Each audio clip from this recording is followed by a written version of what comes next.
Assalamu alaikum, Walaikum khalku, Manganan Zoo.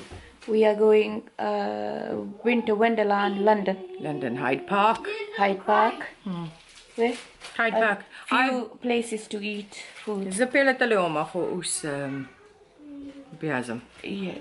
So she already been to Winter Wonderland, but she love it.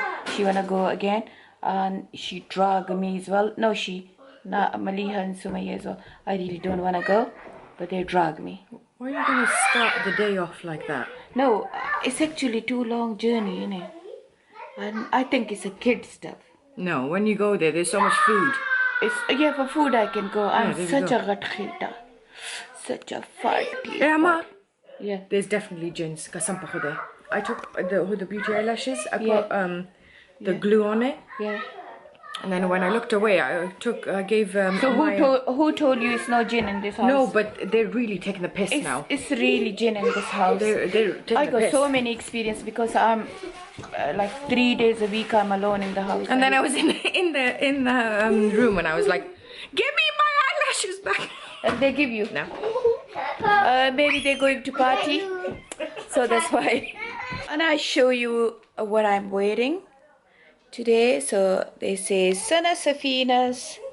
If you can see Sana Safina's jacket, kind of kameez, kurta, and clock shoes, legging, and one of the scarf gifted from Sumaya. Assalamu alaikum.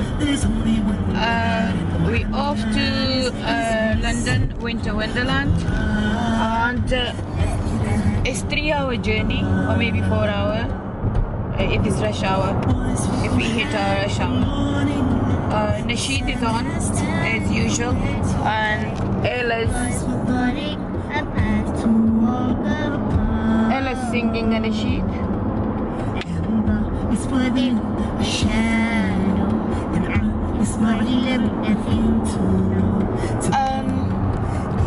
Everyone asks,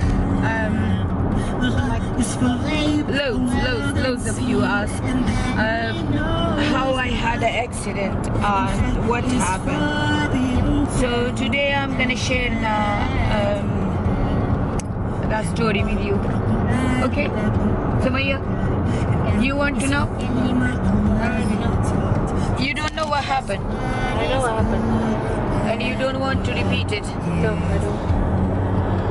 Actually, Sumaya, after my accident, I think it's affect more on Sumaya. Sorry, she thought she lost me.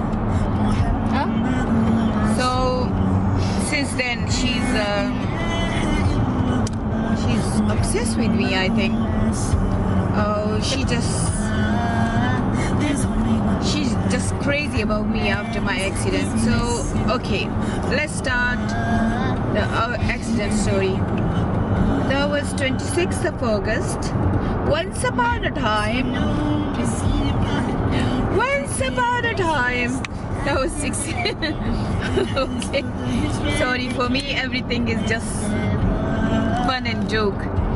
Even this is a serious story, but still I'm gonna be like funny. That's the way I am. Anyway, so 26th of August, I was with my team member in Taliban. It's the place called Taliban.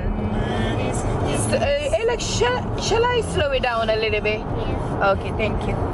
So the place called Taliban, and me and my team member, we all were together with it, and we were distributing a wheelchair to special people, to the needy people.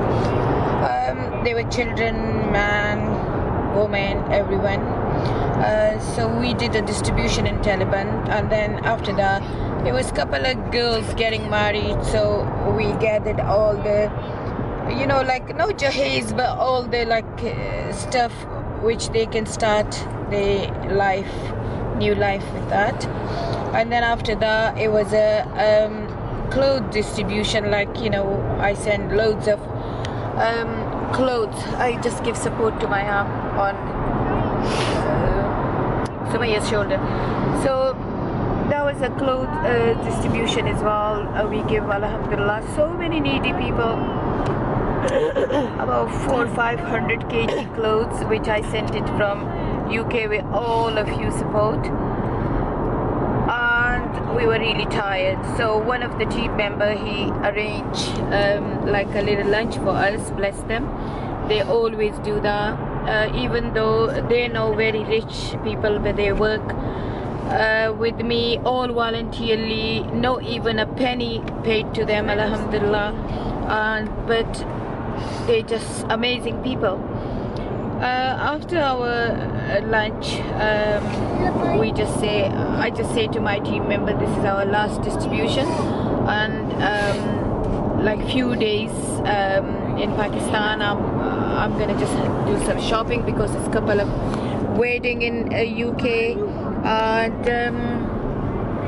basically I told them that I'm gonna take you to, like, you know, for the day out as well, and as well as that I'm gonna have a little bit fun with you know, like with family members and friends. And soon I left from there, one of my team member, he asked me, he said that, oh Baji, this MNA in Islamabad, his name was Amir Ayub or something, Arbab Amir Ayub. He said he want to meet you, and I say, what for? He said that, oh, he willing to give us land for the orphanage. I just get excited. I say, okay. Well, we were looking that time for land desperately, to buy a land for the orphanage and drug rehab. So I say, oh, that's really good. Like if someone donate land to us, so the money we can spend that on the building. And Iltaf, who is my charity member as well as that, he's like my little brother. He said, no, Baji, you're very tired, and we're not gonna go to Islamabad now because we all very tired. We did like whole day work in charity, so let's don't go and we can plan tomorrow. I say, no, Iltaf. I say, look, he offered himself, this MNA, he offered himself to us to let's meet, and he willing to give us a land. So I say, what if he changed his mind? Let's go. I was very tired.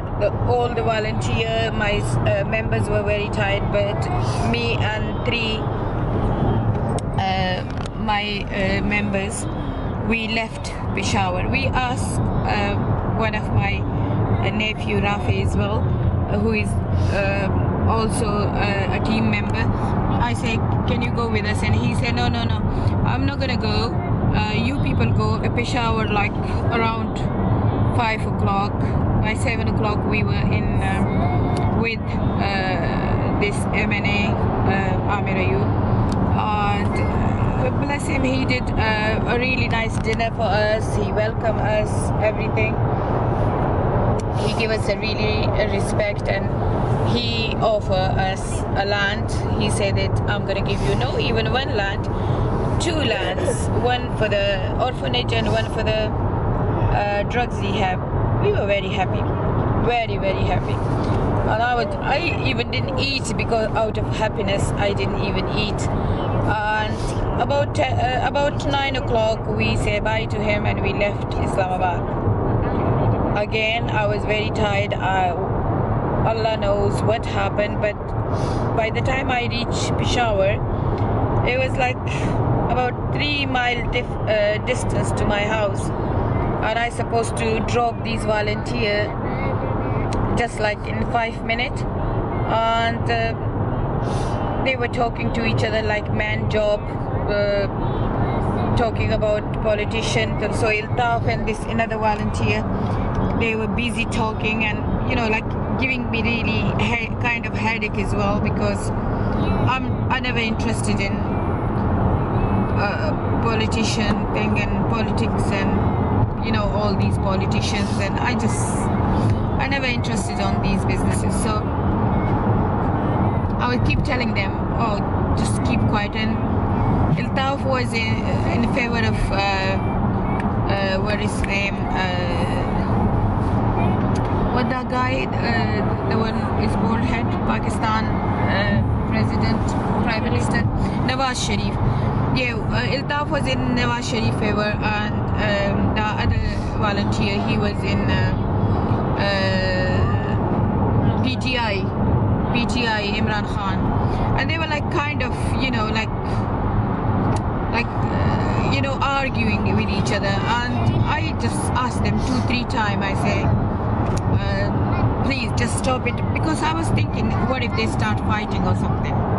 Because I really don't like when two people argue, and I was kind of having headache as well because of the argument. And you know, the one Iltaf was sitting like on passenger seat where I'm sitting, and the other guy, the other volunteer, he was sitting there, but not on the seat. His face was right here, like his face was just by my shoulder, like that. Like he just put his face in, and he was talking and arguing with Iltaf. I think I just told them like 2-3 times. Wait, what? I told. Oh, so this is. Oh, let me show you. 7 Bridge. One of my favorite bridge. I never seen this bridge. Yeah, it's called 7 Bridge. 7.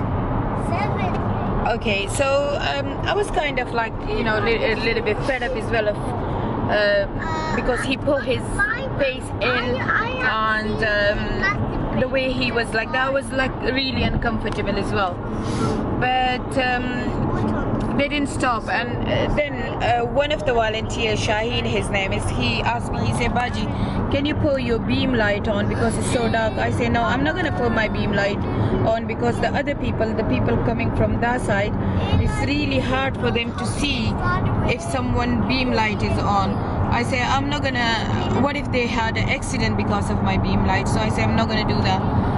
And it was so dark, and sudden, you know, like suddenly I just, it was dark, and Ring Road is like a dual carriageway, and I don't know who designed that road, because middle of the road is huge roundabout, and roundabout is not like UK here, like a mud roundabout. In Pakistan roundabout, they go like a bricks wall, isn't it, Sumaya? A big bricks wall, like. And I think I was in 120 km speed, because that's what the speed limit over there, which is about 70 mile per hour, 70 mph. And the volunteer who was sitting in that corner, Shaheen, I just heard he say Baji, and when I look, I say it's too late, because I can't even brake. I say it's too late, because the roundabout was just front of me, and I lift my left arm to save this guy who was talking, you know, between these two seats, and his face was right by me talking to Iltaf. I lift my hand to save him, because I thought if I do brake, he gonna go out from the window, from the screen. He gonna go out from the screen. So I remember that I left my left hand to save him, to, you know, I thought if I brake, then he gonna just go out. So just because I was saving him, so I put my hand by him like that, and then I was gone. I heard a big bomb, and that's it. It was like a gas on my face, and I remember it was like, I thought I'm gone, I'm dead. When I think about good, because one of our team member, Iltaf, who was sitting in the front, he said that sooner the accident happened, I was the only one which was conscious, like he was okay. He said, I jumped from the car and I saw you were on the steering, and you know, the guy, I stopped him with my hand. His face was stuck in the front screen, with front glass here. His face was like stuck like that, and Iltaf said that when I saw you and when I saw him, I thought both of you are dead. So he said, come out. And luckily, the ambulance was there. A few people was passing there. Middle of night, it was 11:30. Ring Road 11:30 is like dead quiet. And Iltaf said that I come out, and he said quickly, you know the person, Rafi, my nephew, I asked him to go with us, but Allah stopped him for a reason, because if he go with us, then it can be difficult. So Iltaf said I called him and he was there in 5 minutes, because luckily he was only around the corner in a wedding party, and he just reached us literally in 5 minutes. And he called straight away the ambulance. An ambulance, everything from Allah, it was like designed. The ambulance was only around the corner where we did the accident. Anyway, and then when I wake up, people were screaming or shouting, and one of the Pashtun man was saying, oh my God, this is a woman driver. And another Pashtun man say, it's a woman, how I can touch her? And then, you know, in Peshawar, in KPK, they respect women, and they Islamically don't touch women to take them out or things like that. Mashallah, mashallah, they're very good people. And then one of the brothers said that I was like half conscious, half unconscious, and one of the brothers said, for God's sake, she's dying, just give me a hand and pull her out. And then when I heard that, I said, brother, I just say slowly, I say, brother, I think I lost my hand. I say, I don't feel my hand is here. And he was looking for my hand. So my hand was like right behind my body, because when the volunteer hit my hand and he just stuck in the window, my hand just gone somewhere. It was really off, like behind my body. And when he pulled my hand, the bones was like making sound, like that sound. And then I say, brother, I think my tummy is ripped. And he say, Allah bakhair ki, mean, don't worry, inshallah you will be okay. And then quickly I just start ashhadu an la ilaha illallah. I just loudly say ashhadu an la ilaha illallah, Allah forgive me, Allah forgive me, because I thought then that's it, I'm done and I'm not gonna make it, because the pain was so much. That pain, I can't describe it. So like I was thinking that I'm gonna die in a few minutes. I say alhamdulillah, I'm awake and I'm okay, but soon I see the volunteer whose face was stuck in the glass, and when I saw him, I say, okay, he's dead and now it's my turn. And I saw Iltaf was okay, but Iltaf was holding his tummy as well. And then after that, they took me to the hospital, and it was RMI hospital. The whole team was, the whole ENA team was on me, because my whole body was shaking. I don't know why my whole body was shaking. And they took me for the whole body CT scan, take me out, and they say the hand is like, you know, it's multiple fracture, and there is no way we can fix that without operation. The ribs are all broken, so my ribs were all broken. And you know, when I feel like my tummy's ripped, that was the seat belt hit my tummy really badly. So basically I got massive big bruise, like all over my back, my tummy, by my hips, half of my thighs. That was, and my both knee was like badly injured as well, but I survived. Well, I'm gonna show you the pictures here when we did the distribution. I'm gonna share the photo.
Because our team member, whenever I'm with them, they keep taking photos, and then I'm gonna share the photos, the accident photos, and you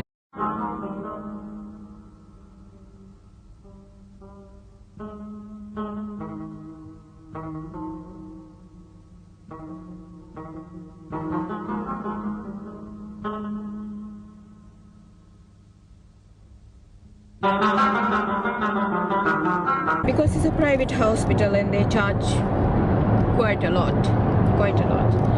So one of the orthopedic surgeon, he come and he did my hand operation straight away in the morning. I think for 3-4 days we pay about 7 lakh rupees, something like that, but the operation done very nicely, but you know the aftercare, like you know the money they charge for the money, the aftercare, the nurses, the aftercare was not great. Like you know they don't care, they just sit down, the junior doctor all do gupshup and things like that. They don't care what people been through. So I asked the doctor, I say my hand operation is done, my rib's gonna take a long time, and as well as that the seat belt hit my appendix as well, so my appendix go enlarge. After 4 days I asked the doctor, I say I just want to go back home, and my family members arrived, Sami. My ticket was economy, and we changed the ticket to first class, and Sami managed to bring me here to UK. And then I admit here in hospital for 2 weeks. After 2 weeks they discharge me for the follow-up appointments, but only after 8 days I re-admitted in the hospital because my hematoma, you know, the seat belt, the bruise go infected. And then I into the hospital again for 1 week, and then it's 4 months now, but I'm still in and out to the hospital because they were taking out the old blood, which is the seat belt, because of the seat belt. They keep taking out the blood from my tummy. It was a huge, like hematoma, huge, like a football in my tummy. Then they decide to do operation for the appendix, but then they thought it's a pre-cancerous, and they were researching and more tests and biopsy that, and now they find out that my hand implant, which done in Pakistan, is no good, and they want to open it again because all the screws the Pakistani doctor surgeon used, they all gone to my joint and is healing wrong. So my wrist is a little bit okay, they can compromise on my wrist, but my elbow, they gonna open it again. So I'm having another one operation for appendix, which gonna be on 23rd of January, inshallah, and then I'm having before the inshallah my hand operation. My hand at the moment is only working 20%, so basically my hand is only working like maybe 10% and 20%. I can only move my fingers, but part of my hand is not working. So inshallah I'm gonna have another operation now, and maybe the doctor said alhamdulillah, I'm blessed that Allah saved me with all these poor people dua. I believe I'm only here because of all of you duas. So today is our London trip. We are going to Winter Wonderland, London Winter Wonderland, and then I decide I'm here in the car, so let's share my story with you people. Inshallah, this is part of life. Sometimes we happy, sometimes we ill, sometimes we unhappy. This is part of life, but I'm happy, alhamdulillah. I'm still here, still with my children, isn't it, Sumo? You happy I'm here? Why are you putting in my face? Because your face is so beautiful. No, it's not. So I'm happy I'm here with my children, with all of you, and I'm blessed. And my message is life is too short, so do good deeds. Like only 4 hours ago I was like so happy distributing everything, and then after 4 hours I was giving wheelchair 4 hours ago, and then after 4 hours I was in wheelchair. So life is too short. Do something good and enjoy your life. Like alhamdulillah, I enjoy my life with my kids, but charity is my passion, and inshallah until my last breath I'm gonna do charity. I'm gonna help all the needy people. So do you.